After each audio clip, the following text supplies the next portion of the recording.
The problem with Party Next Door and Drake's new album, there is no problem.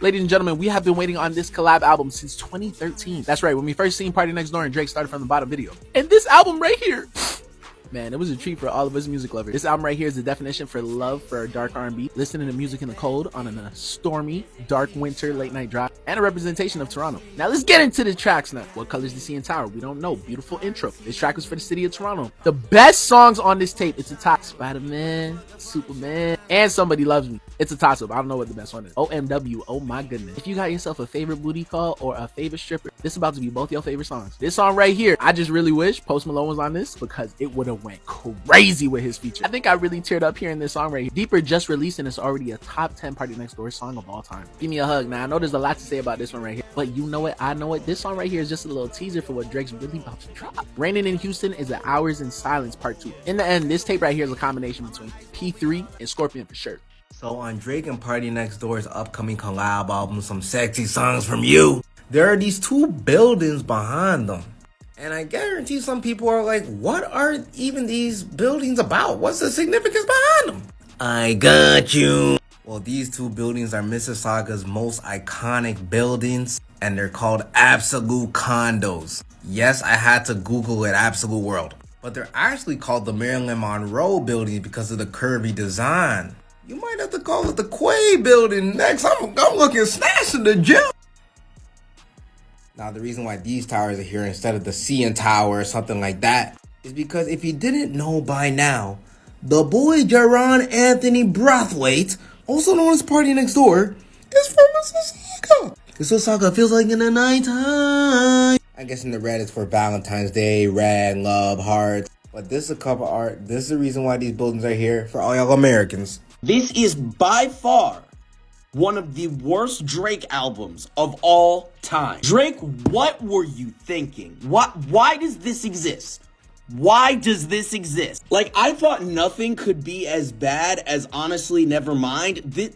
This is competing with Honestly Nevermind, which was an entire genre that, you know, he was just like trying to play with at that point. The reason why Drake has not done an EDM house album ever since then. Why does this exist? Why does this exist? Half of the time, I couldn't tell if Drake was talking about Kendrick or Drake was talking about some bitch that did him dirty. And bro, you pushing 40, bro. You pushing 40. We don't need to hear all this from a 40-year-old dude, okay? Like, it's different when you're in your 20s and, like, you know, this is something common that 20-year-olds go through, all right? 20-year-olds are notorious for getting their heart broken, all right? As artists start to grow up, if they blow up, like, you know, in their early to mid-20s, you're gonna see a lot of, you know, just personal growth within the lyrics of their song. They're not gonna be rapping about what they were rapping about when they were 25, 26, because 35, 36 is a completely different stage of your life. This is like screaming midlife crisis, like, geez Louise. And then there's like the song on there like Madre Padre or something like that. I don't have the energy nor the fucks to give to actually go back and look at the actual song title, but that song is the worst Drake song of all time. Name a worse Drake song. I dare you in the comments. Name a worse Drake song. I was listening to this in the car, right? When that song came on and like he started singing in Spanish, I literally had to pause it for 5 minutes. I kid you not, 5 minutes. I was just diabolical, hysterical laughing for 5 minutes straight. I honestly don't know how I didn't crack. That's how bad it was. That's how bad it was. And what no one has been talking about yet, and I have not seen this yet, literally the man sampled an Ice Spice interview. He didn't even like get Ice Spice on the song. He sampled an Ice Spice interview. Honestly, I feel bad for Party Next Door. Like, honestly, I literally feel bad for Party Next Door. I feel like he just got dragged into this. And like, I don't know if they're under the same OVO record label or something like that. They probably are. But still, like, I feel like the Party just got dragged into this. And he's just like, bro, I don't want to do this. This is ass. Because it is ass. Drake, you had an amazing run. It's time. It's time. It's roll it up. Roll it up. Wrap it up. You're done. You're done. And Aubrey, I don't ask you for much. I don't. Other than a Jaded Part 2, which we the people deserve, I don't ask you for much. But what I do want to know is, Are we getting a tour? No, I don't. It's a lot. You're going through a lot. I know. You're the one that everyone loves to hate. I get it. I understand. Are we getting a tour? Hear me out. You're going to do 6 or 7 big cities, USA only. Because it's not a lot of dates, because I know you got a lot going on. Okay? But it would be selfish for you and Party to not do a big city tour. Big cities only. Big cities only. Tour. I don't care. This album deserves a tour. I don't care. Because it represents when they counted you out. The boy. I know, I couldn't believe it either, child. They counted the boy out. They did. And what did you do? You yellow man, you. You yellow Canadian man. What did you do? You called the writer that everybody loves to hate as well. Genius move. Say what you want about Party. Yes, it's a cult following. But when he get that pen and that paper, he's your fave's fave. We need a big city tour. Hear me out. Okay, the theme, it's a Canada winter tour. Oh, that boy Cole. Canada winter tour. Dark lighting, red and dark lighting. Random snow falling in the state, in the arenas. Maybe not an arena. Oh, that's another thing. Small venue, big city though. OVO, call me. I have thoughts. I have ideas and I have thoughts. This album is a masterpiece. I don't care what they said. This album is a masterpiece and we deserve a tour. Okay, now we got some action. Alrighty. You know we got Drake and PartyNextDoor's album coming up on the 14th. Some sexy songs for you. And it looks like they blessing the streets with the cover. Mink coats decked out in the snow. Winter Toronto, or just say Canada vibes. With 2 towels in the background. I had to go do some research. I said, interns, we got to get to work. And that we did. You know, here at HQ and HQ LLP, we'll get you the information, get it right. It looks like these are the Absolute World Towers, right? This is just Wikipedia stuff. It looks like it's a development in Mississauga. Did I say that right? In Ontario, Canada. The project was built by Fernbrook Homes. And it looks like the towers, I don't know, they got this weird design, twisted design. Twist, plot twist. Wait a minute. Not saying it's all connected, but I believe these rap ninjas are intentional, especially with Big 3. I don't think they do nothing by mistake. And it looks like on a plot twist Instagram, people have started noticing posts are going back up on there. All right. Let's look at some of these posts. But actually, wait, let's look at this one specifically. Looks like the streets are harping on this one. I don't think it's any Photoshop or anything like that. Someone's saying this is a former agent of a certain tennis player. And this actual setting was Drake at a tennis match of a certain tennis player versus Maria Sharapova. Oh, that same tennis player? Oh, that's the one that was crip walking at a certain halftime show a few days ago. So yeah. Okay, we look at some of those other pictures here. You got the views towers there. Yeah, guys. But anywho, back to the cover. I think I like this one. I like that it's serious. To a certain extent, it's not like emojis or nothing like that. I like that it gives off that Canadian cold winter vibes, which should speak to the project. Hey, get down to business, man. So anyway, any other forensic analysts here that might have picked up anything else, please drop it in comments. We're always looking to hire research experts here at HQ and HQ LLP.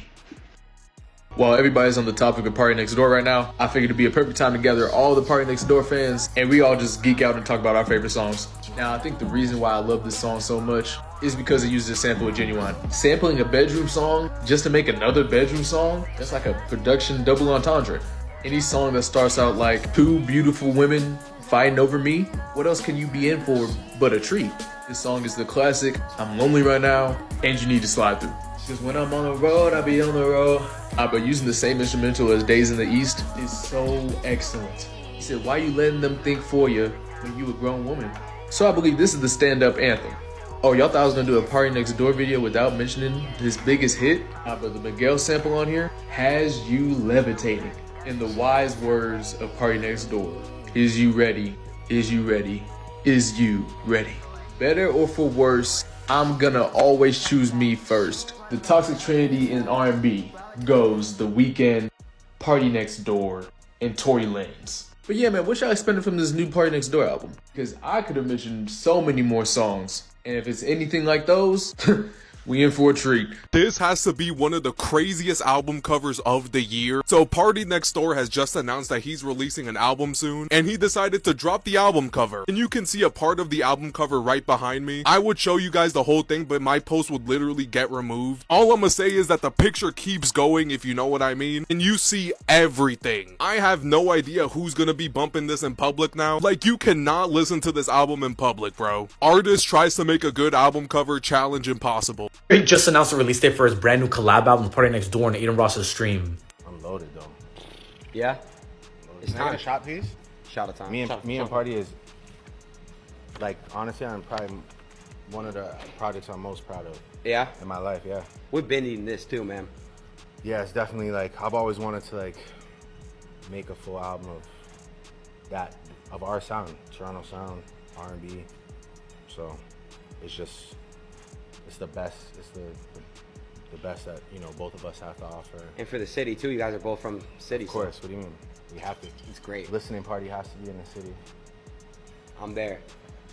You guys just saw Drake is currently doing a live stream with Aiden Ross, and during the stream, Drake has just spoken on his brand new collab album with Party Next Door, saying that it was supposed to drop a few weeks ago, back on December 6th. And Drake continued on by saying that he has a lot of loaded music in the vote for 2025. So from the looks of it, this brand new collab album between him and Party Next Door could be dropping any day now. Along with all that, just a few days ago, Party Next Door made a post to his Instagram with a caption saying, "Finito party people, everybody think you're reloading." And then Drake responded to the post with him putting money signs and saying that time. So maybe this could actually be lyrics from this upcoming album. We also can't forget that last week, Drake and Party Next Door were doing an interview, and during the interview, they themselves confirmed that this album could be dropping as early as next year in January, because they said that they were finalizing the album and putting finishing touches on it. You guys know the entire situation though. Drake has just spoke on his brand new album of Party Next Door, and this project was supposed to drop a few weeks ago, so this is a good sign that we could be getting this very soon. Are you guys excited for this? Are you guys not? Let me know. Drake is dropping his new album Valentine's Day, the 14th of February.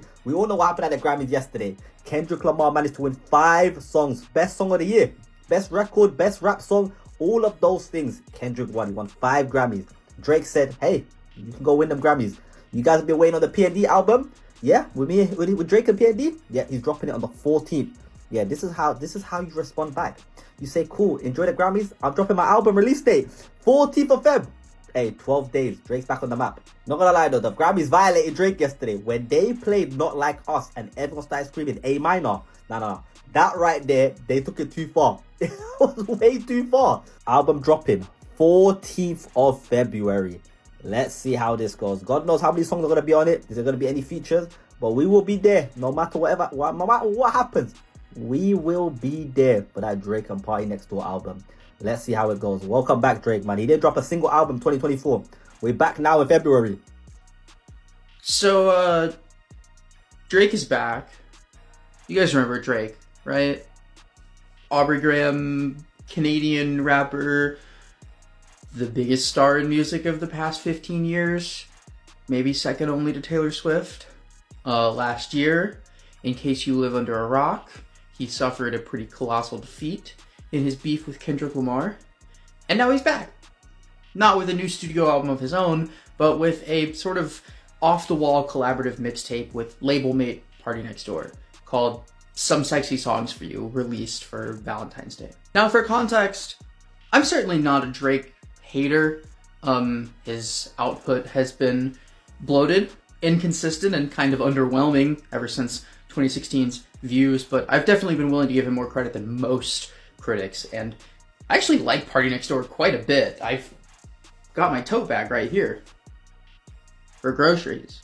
And I also think that conceptually teaming up with PartyNextDoor to make a more R&B focused collection of romantic cuts rather than a new studio album where Drake probably couldn't resist the temptation to comment on everything that happened to him in the past year is actually a really good idea. I think it's a smart career move, and the early sales numbers from this album back that. But the question at the core of this whole thing is the album any fucking good? And to be honest, I kind of feel similarly to almost every Drake album for the past nearly a decade now. It's fine. It's better than I think a lot of critics are giving it credit for, but it is extremely inconsistent, extremely bloated. This thing is 80 goddamn minutes, and though it chooses not to hone in and focus on the really romantic R&B cuts, there are a few highlights, though the slower jams on this album are far more inconsistent, at least the ones where Drake is playing frontman rather than PartyNextDoor. What the Drake haters will not tell you is that this thing has some fucking jams, starting with Small Town Fame, which I'm a pretty big fan of. Gimme a Hug is already looking like a breakout track, and nothing is better than the track Nokia. Honest to God, one of the best songs I've heard this year, and a reverberation of a complaint that I made all the way back in 2018 that Drake is frustrating because every once in a while he writes the greatest fucking song I've ever heard. There's a pretty good album's worth of material buried in here. The problem is you have to hunt and crawl and fight through all of the nonsense to get to it. And as a result, I think it's a mixed bag that has its moments and a good conceptual career move for Drake. Tell me what you thought of the record in the comments and read my full review right up here on my blog. Yo, everybody like, oh, why he so ghost? Boom, boom, boom, boom. Hey, yo, ain't nothing sideways with me. I love everybody. I love the community. The community is a part of my life. You know what I'm saying? The community is a part of my life. I love the community. Ain't nothing boom, boom, boom, boom, boom. I'm a straight black male. I came out of a breakup. I'm a Cancer. I love hard. And that's it. It's only because I have complete control over my career. Yo, everybody like, oh, why he so ghost? Boom, boom, boom, boom. Hey, yo, ain't nothing sideways with me. I love everybody. I love the community. The community is a part of my life. You know what I'm saying? The community is a part of my life. I love the community. Ain't nothing boom, boom, boom, boom, boom. I'm a straight black male. I came out of a breakup. I'm a Cancer. I love hard. And Guest features on Drake and PartyNextDoor's new album. Now, this isn't confirmed, but this is my guess, and my guess is always correct. Now, let me tell you why. First is Summer Walker. You know her, you love her. And I know you love the collab she has with PNB, My Affection. Just might. I even want these two to have a collab tape of their own. And come on now, we can't forget when Drake made that remix to Girls Need Love. If there's gonna be any female R&B artist on this tape, it has to be Summer Walker. Young Thug, Jeffrey's home. And Young Thug be getting in his R&B bag too. And come on, you're telling me there ain't gonna be no Atlanta rappers on this tape? Come on now. This is a no-brainer, but 21 Savage. Drake and 21 already did a tape together. And 21 Savage loves R&B. Why would he not be on this tape? We all see his Instagram live streams when he's singing. Bryson Tiller. Now, I know you're thinking, this may not happen, but it's going to. I promise you. We have been patiently waiting for a PartyNextDoor and Bryson Tiller collab. And we need Drake on it too. I mean, you do remember when Bryson Tiller remixed Don't Worry, right? And Drake and Tiller are best friends, so this is long overdue. On February 14th, we are going to see what side you are on. The day is approaching.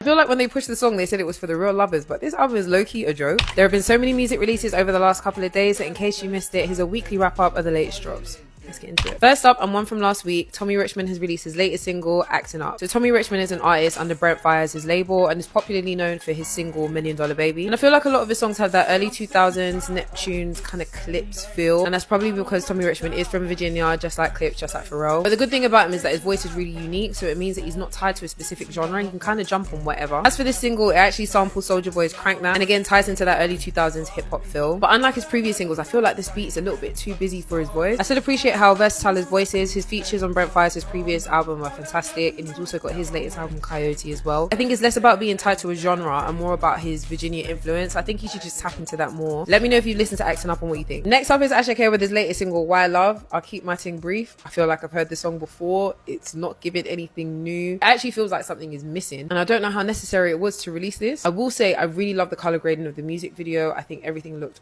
great, but it's just not a song I intend on listening to again. Next up is Drake and PartyNextDoor with their latest album, Some Sexy Songs for You. It's clear that Drake isn't taking himself too seriously on this project, which is cool, but some of the songs were a little bit too jokey for my liking. I hated Meet Your Padre. The good thing is that he's sticking to the melodies and reminding us why we fell in love with him in the first place. I actually really like that he used a Take Care sample as well. I think it was doing it wrong. It's just a nice circle back, you know? Obviously it's early days, it only just came out, but a lot of the songs were really good in parts, and there were a lot of songs that had beat switches, so maybe the second part would be better than the first. These are my top 3 at the moment. A special shout out to Nokia. There's something that they put in that song. I don't know what it is, but I'm really enjoying it. You know, if you want a full review, lyric breakdown, subliminals, all the rest. Next up on the list is AJ Tracey featuring Georgia Smith with their latest single, Crush. I love AJ Tracey as a rapper. He really fits grime perfectly, and I really like that he sampled Wretch 3-2 with his single Used to Be as well. I think it was a really good pick in terms of grime songs to sample. Now, when I listened to the snippet, I was not a fan of Georgia's verse at first. I loved hearing her Warsaw accent, but I thought the rap itself was a bit off. But actually, I think it ties the song together pretty well. I just don't know how many people would have got away with what Georgia did in that verse, but it's fine. Here are some honorable mentions of drops this week. There have been so many. Let me know your thoughts if you listen to any of the songs that I've shared, and until next week, follow for more music takes.